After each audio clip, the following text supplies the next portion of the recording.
सम्मान के पुरस्कार भैया के नंबर बताओ। अरे पारावा निकाल तीनों का नाच ही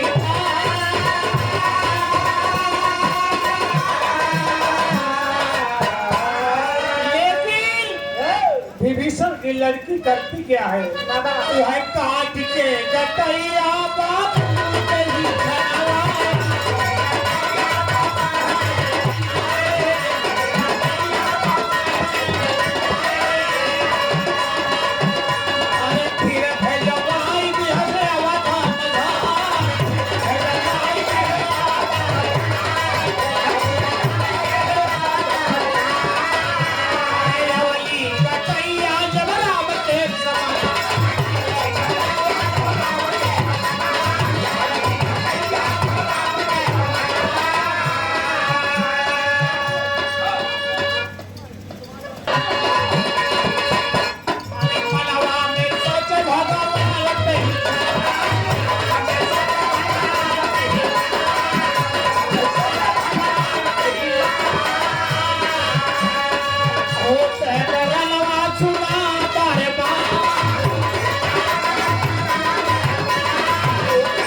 उस समय मर्यादा पुरुषोत्तम जी करते क्या है? अपनी सेना को बुला करके रथ को सजा करके उस चारों सर को ले करके लंका की तरफ आते हैं। देखूंगा कौन सा ऐसा वीर है लंका में जो हमारे चारों वीरों का सर अयोध्या में भिजवा दिया कांड को। अरे वाह! भगवान राम जब पहुंचे तो लड़की फिर वही कहते थे। अरे बाप रे, जब लड़की आ गई सामने मर्यादा पुरुषोत्तम जी पूछने लगे कि हमारे चारों वीरों का सर किसने काटा? तब तो विभीषण की लड़की कहा ही बतावा पहले तू है कि चारों जने के हैं। तुमको नहीं पता इस लंका का तहस नहस करने वाला और लंका पर विजय पाने वाला विभीषण को राजा बनाने वाला मैं मर्यादा पुरुषोत्तम राम कहे तू ही नहीं तो कहता हम कंबल से ही रहते। बताओ हमारी लंका खाली कर दी है इतना बड़ा वीर गाना ब्रज में तो ये बहुत बड़े लेकिन थोड़ा समय सिलेंडर भाई की देख दो क्योंकि बाहर से आए हैं। हमारे गाने पे उतना मजा नहीं है बाबा। सम्मान मेरा घटेगा अगर मैं ज्यादा गाता हूँ। इन लोगों को समझ कब देता हूँ। ए बाबू तब वही लड़की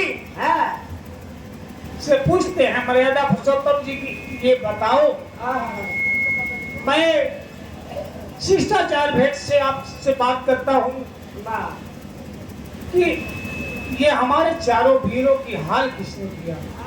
तब वो लड़की बताई। तब भगवान कहने लगे कि अच्छा ठीक है तुमने हमारे चारों वीरों का सर काट दिया लेकिन विभीषण से हमें मिला सकती हो? वहीं से आह्वान किया।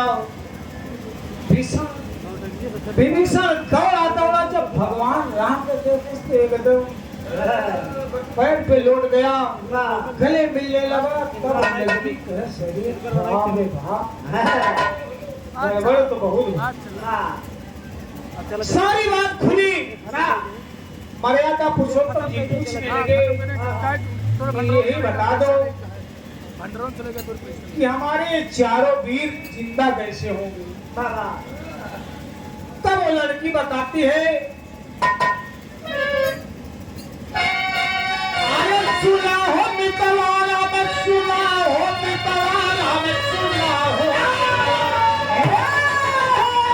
बोली तुमने छनारा सुना हो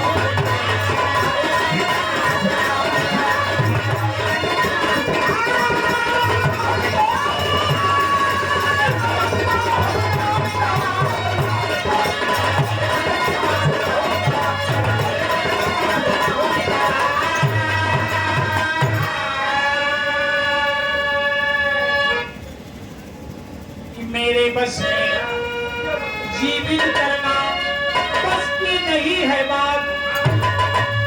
अरे जिसके पास में अमृत है और रहती सदा आपके पास, भगवान बोले तब कहनवाज सुना हो कन्या बताने लगी कि अमृत आपके अयोध्या में ही है, लेकिन अजय बाप के पास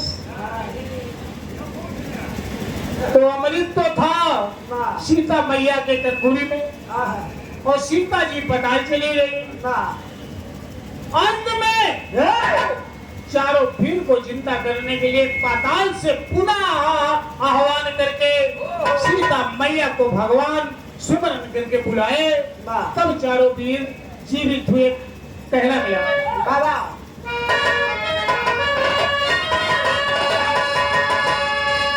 गुरु भोला गुरु बाबा